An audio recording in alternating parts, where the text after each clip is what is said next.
Welcome to the Russian conspiracy theory iceberg. We are still at the very top, yet to submerge. Today's topic is one of my personal all-time favorites. So let me answer the burning question. Why would anyone think that...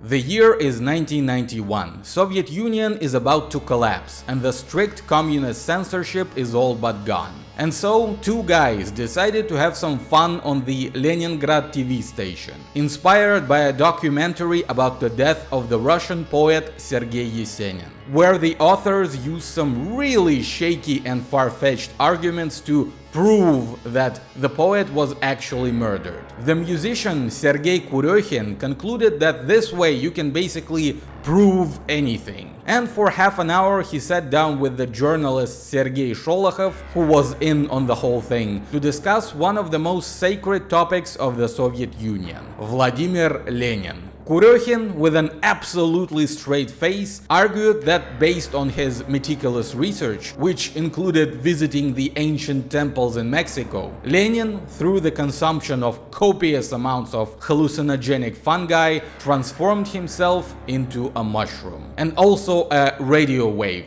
Obviously. Kurokhin quoted real and fake authors, research papers, and he used this confident, academic way of speaking you would hear from a real scholar. For example, he said that the armored car atop which Lenin famously spoke after returning to Russia looks exactly like the mycelium of a mushroom. It's impressive that the guys managed to keep straight faces for so long, only finally breaking down at the end. And while the vast majority of viewers got the joke, Soviet citizens were programmed for decades to believe everything they saw on TV, and thus many got one-shotted by this TV program and went to nearby party officials to demand answers about the fungal nature of Vladimir Lenin. This was a meme before the internet, and many consider this the point when freedom, for decades stifled by the totalitarian regime, finally arrived to the lands of the Soviet Union. Sadly, this freedom would only last for about a decade and a half. I will see you in the next video.